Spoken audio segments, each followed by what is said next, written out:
everybody to this week's episode of Ant on Music. I am your host, Ant, and this week we have kind of a really funky mixed bag of stuff. Got some hair metal, got some colored vinyl, got some prog, also some good old American hard rock blues type stuff, and we're going to jump into it. But before we do, I'm going to do my usual weekly begging that I do. If you're new here, please subscribe. If you're not new here and you haven't subscribed, I'm coming to get you, so please subscribe. Also, drop a comment. Love the conversations. And give a thumbs up. It doesn't cost you anything to do that, so you might as well make me feel good about doing these videos week in, week out.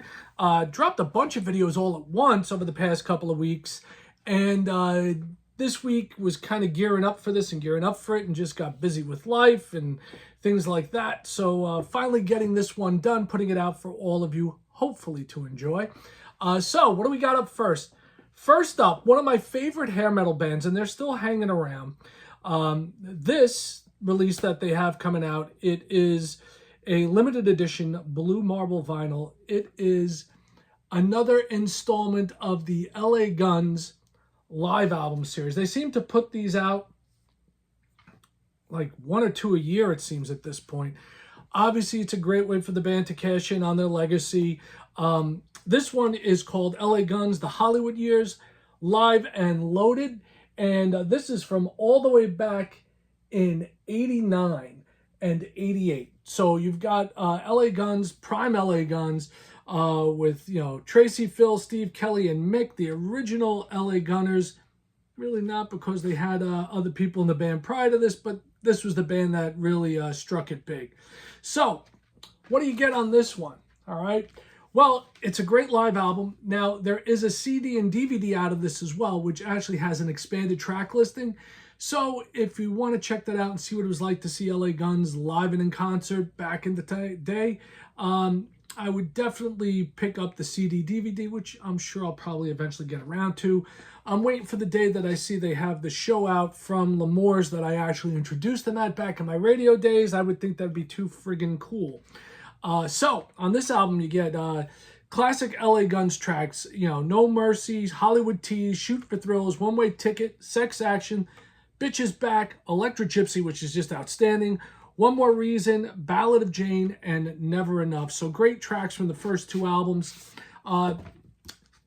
You got your liner notes there with your track listing, some photos of the band live in concert, and it is on this really beautiful blue marbled vinyl. Kind of reflective in here today, so I apologize for that, but it is a gorgeous piece of vinyl, and it sounds great. I mean, it's a good concert recording. They've done a bunch of these. I don't even know how many they're up to. I know I have at least 3 or 4. So it is very cool to get that and add it to the ever-growing LA Guns collection that I have. And that's it. That's the only hair metal thing I have this week.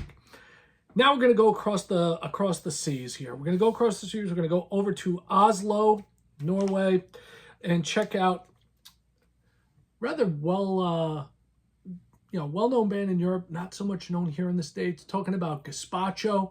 On this album, if you can't tell by the sticker, is named Magic 8 Ball. And I became aware of Gazpacho from being a Marillion fan. So they were the openers for Marillion on a tour, and I decided to check them out, and down the rabbit hole we went. So Gazpacho's back with a new album. Very atmospheric prog, I guess is the best way to put it. And the album itself, and I am holding this the right way up, I believe it does have this sheet in here, which is from K-Scope Records, which is their label, which is basically an advertisement. And then you get the artwork that goes along with this. Pretty basic, but it does open this way. And it's basic black vinyl with a look to make it look like a Magic 8 Ball. So you have that. And it's a pretty cool album. I've listened to it twice, and I do like it. It fits in well with everything that they've done in the past. Like I said, very atmospheric prog. You get Starling, which is the kickoff track, We Are Strangers, The Sky King, Ceres, which is very good tune, Gingerbread Men, the title track, Immerwas and the Unrisen. All right, so that's everything that you have from the new Gazpacho album. I really can't say what it reminds me of at this point. I'm still absorbing it, but I did pick it up, do like it, so got that one as well. And, speaking of rabbit holes, I mentioned rabbit holes. Talk about going down a rabbit hole, okay? So, of all places, I got a concert advertisement for the band Ancients, okay? And they're from Canada, and they have an opening band by the name of Howling Giant.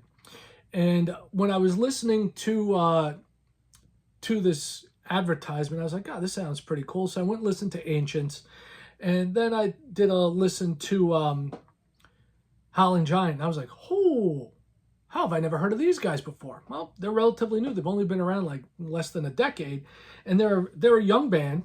They're from Nashville, Tennessee, and they're out on tour with Ancients right now.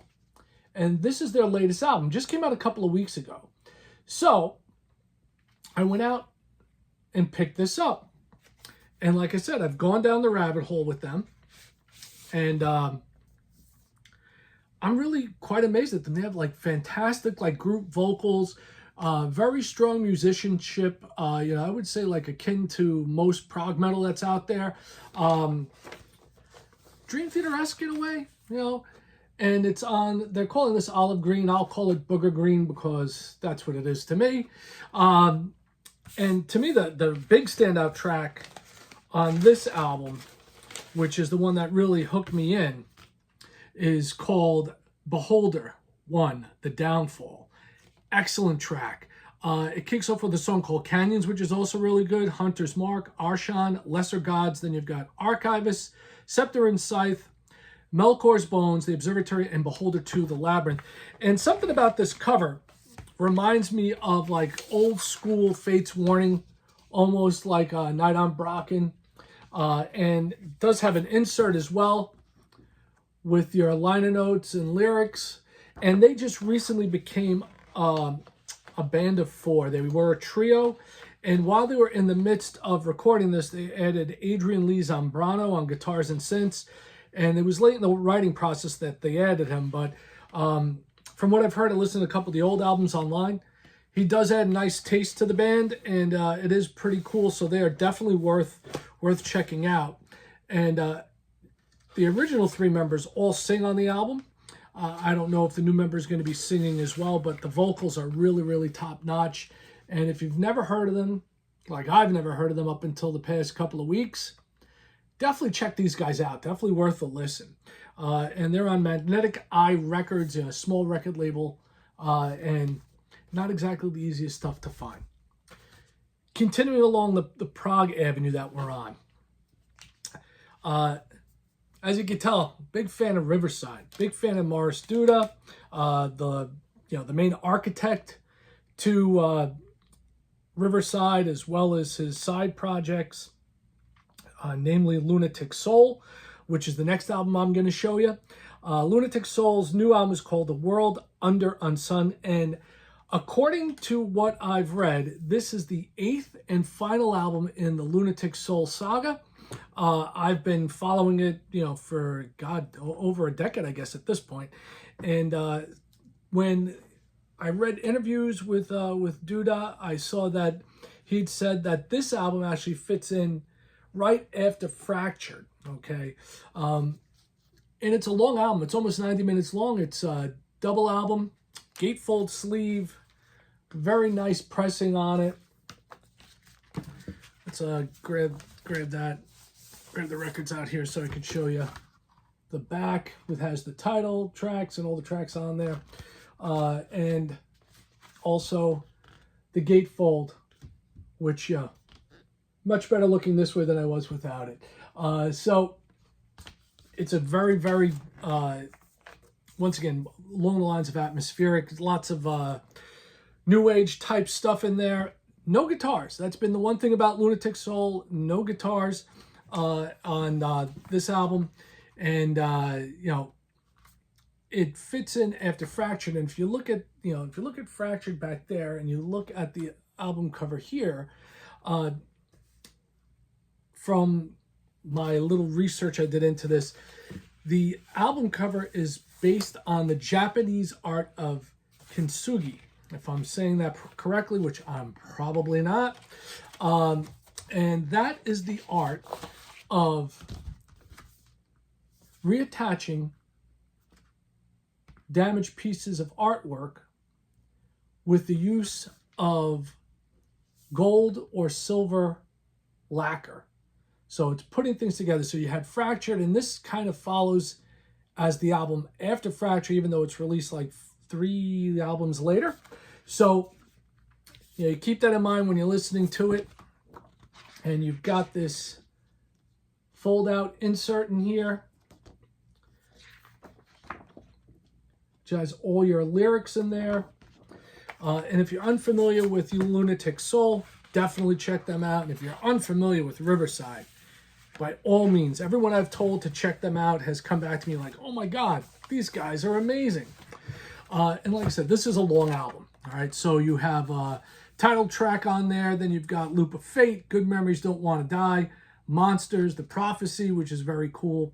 Mind Obscured, Heart Eclipsed, Torn in Two, Hands Made of Lead, Ardor, Game Called Life, Part 1 in the Court of the King of Hearts, and then Part 2 Escape. Then Confession, Parallels, Self and Distorted Glass, and The New End. And it's just a hair under 90 minutes. So it is a good listen. It is a long listen. Lunatic Soul, The World Under Unsun. Definitely give that a listen to. All right. Now we're going to take a jump all the way back to the 80s. We've got an anniversary edition for you. And just so you know, the vinyl on these is black, so nothing for me to show you. The labels are cool. On one side you got Marius, on the other side you've got the album cover, and like I said, basic black, nothing to see there. There were multiple different colors on that one as well. I opted for the black. And next up, going back to the 80s, one of my favorite bands, Tears for Fears, with their 40th anniversary album of Songs from the Big Chair. And I remember listening to this in high school and really digging it. So what they did is they re-released it a few years back. They released a box set of it with all sorts of extras. This is the first time on vinyl for some of the songs on here. So this is the unused original album cover. And the track listing is the same as the original. You've got the big hits on here of Shout and Everybody Wants to Rule the World. And then you've got other lesser known songs that were still pretty popular with Head Over Heels, Working Hour, Mother's Talk. And then, also have I Believe and Listen. Very solid album.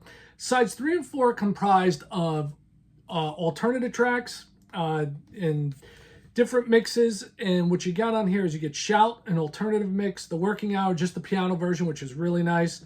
The alternative single mix for Everybody Wants to Rule the World, Mother's Talk, an early mix. I Believe, a soulful re-recording, which is very nice to hear that. The demo of Broken, Head Over Heels, the Hughes 7-inch mix, and Listen, the clean intro. So, Songs from the Big Chair redone. And with this, you have your liner notes, photos of the band from back in the day, and the album credits.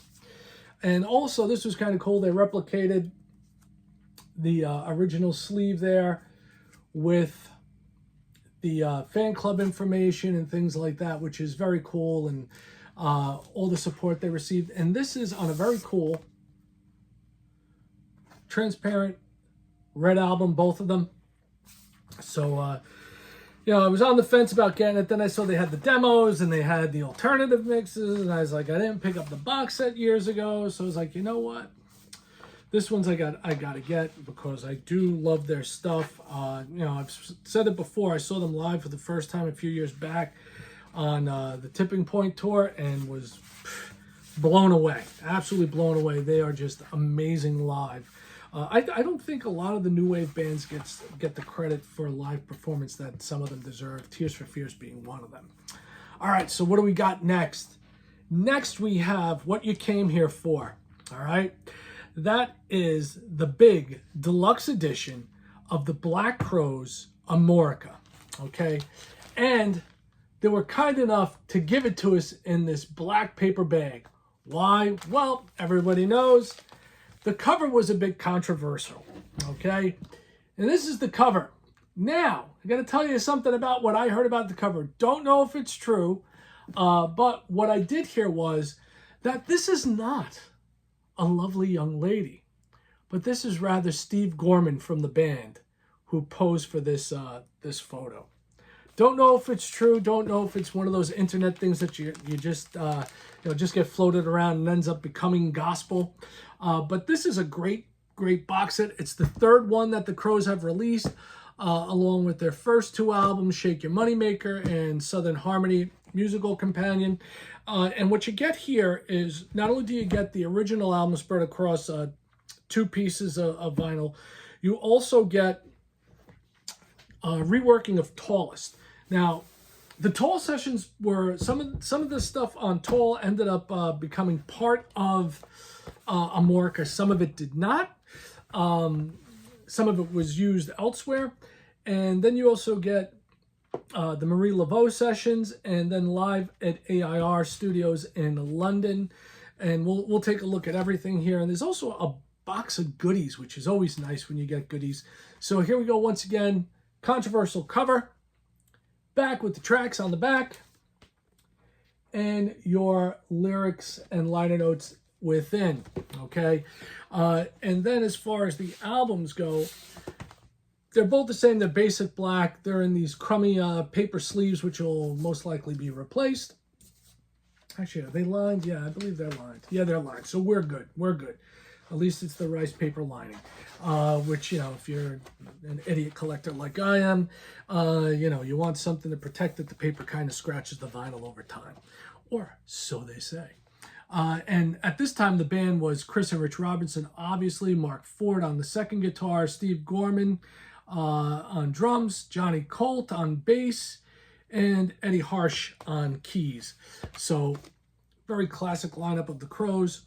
And it starts off with Gone, then you get a Conspiracy, Hi-Hat Blues, Cursed Diamond, Nonfiction, She Gave Good Sunflower, P25 London, Ballad and Urgency, Wiser Time, Downtown Money Waster, Descending, and then you get Chevrolet, Song of the Flesh, Sunday Night Buttermilk Waltz, which were not on the original album, but they were done during those sessions, so they included them here, which is nice. And I do like Chevrolet. Chevrolet's a great tune. Cover of Taj Mahal song, I believe. And also, this is the cleaned up Tallest. Okay, the Tall sessions never was coherent.